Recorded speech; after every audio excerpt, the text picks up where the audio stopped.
Hello out there in music land and welcome to my video here, and today we're going to be looking at Uriah Heep's album High and Mighty, part of my Uriah Heep Discography review. But before we get into it, be sure to like, comment, favorite, subscribe down below, click the little bell so you get a notification when I do a video so you don't miss out on any of them. And let's get into this album. Now, this album was released June 1976, and it was recorded, I believe, late 75 into about April of 76, which actually, to me, I believe is actually one of their longest recording sessions they ever did. Now, this album is, you know the lineup. I don't need to tell you the lineup for it. This is the last to feature David Byron and John Wetton on it. Byron would be fired due to his alcohol problems. It's kind of one of those, once you've, your distraction outweighs your productivity, I think people decide to get rid of him. It's a sport analogy, but I think at this point they're just fed up. And I remember seeing a documentary with them, and they talked about a famous incident where they went to do an album release or a press release for this album up in Switzerland, and David Byron got so drunk he made an ass of himself and the band.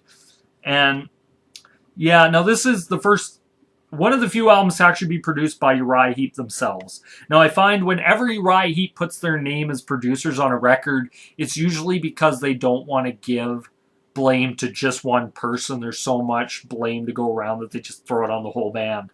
You notice this on, I believe, Equator was another album where they did that. But anyway, this length of the album is 39 minutes, 20 seconds. Let's get into the album. I'm going to change this up the way I do it from normal a little bit. Try to shorten the videos a little bit. One Way or Another is sung by Hensley and Wetton. Love the intro, has a groovy bass line to it, but just the vocals sound off. And I know on this a little bit production nitpicking. I know it's their first album they did, but I think they really did need at least a new voice.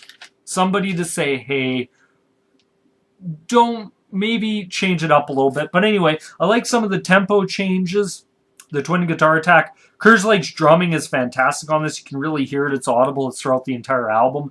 Didn't care for the ending of One Way or Another, just repeating itself over and over.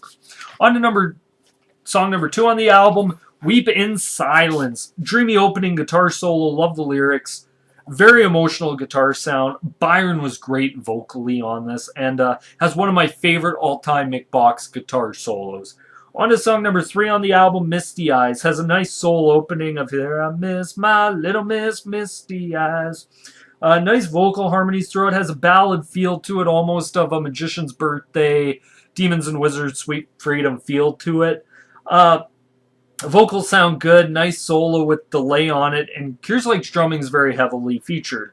On to song number 4, Midnight. I like the intro. Nice vocals. Drum are mixed too high on this song. That's one thing where it's kind of drowning out the vocals. Nice vocal harmonies throughout. It has a dreamy undercurrent, solid organ section, and the opening reemerges at the end.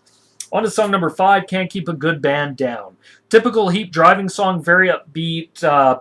Twin guitar, foot tapping, repeats a lot. Start of the filler, I think, on this album.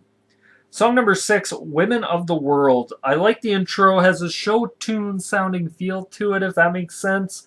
Great guitar sound, though. Bass lines are killer. And a weird singing section at the end, but once again, feels kind of like filler.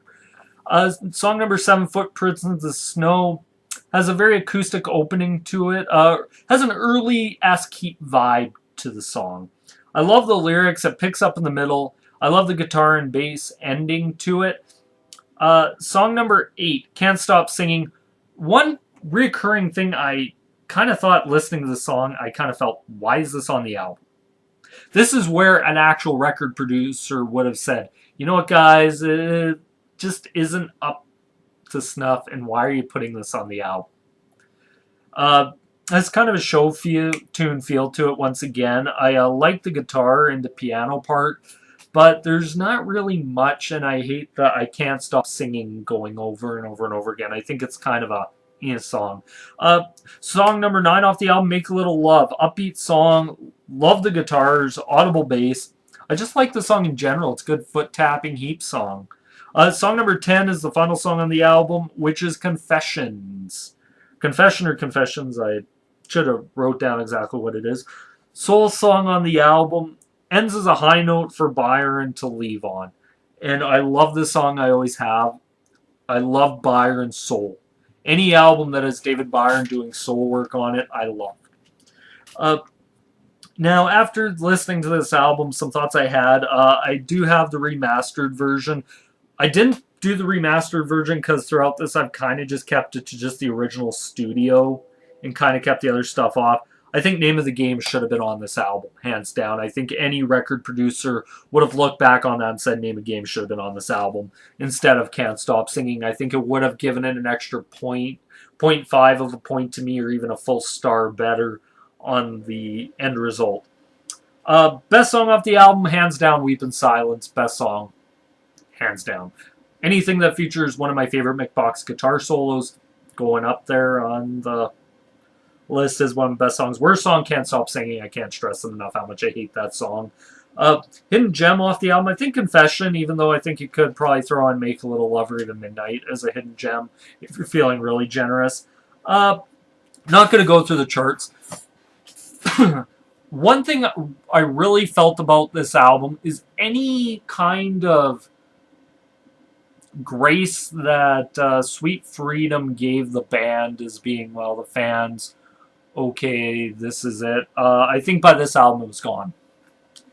And the other thing I want to say about this is it's something that I don't think gets mentioned very much, is I feel this album, and especially the last three, Uriah Heep lost their sound. Really did. Like, that heavy driving sound is gone. And it feels very poppy, very commercial.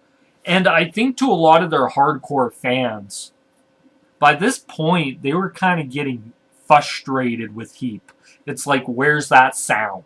Where is it? We know you can do it. Where is it? But anyway, my grade of this album, I'm going to give it a 3 out of 5. I've seen other sites give it 2 out of 5. I've even seen sites as low as give it 1 out of 5. I don't think it's as bad as Wonderworld, which I think is middle of the road. I think I gave that a 2.5 or a 2. But I do think it is not as good as Return to Fantasy. But I don't think it's bad as... That's kind of where I'm like, if 2.5 is Wonderworld, 3.5 is Return to Fantasy, I think 3 is a perfect grade for it. But anyway, that's my review on High and Mighty by Uriah Heep. It wasn't really... The high was high, but the low was very low. Anyway, be sure to like, comment, favorite, subscribe. Once again, this is me here. Can't wait to do another video for you guys. It's probably going to be my... I'll probably rank all the Uriah Heep albums of the Byron era. This is the 9th one. This is Amir once again. Peace.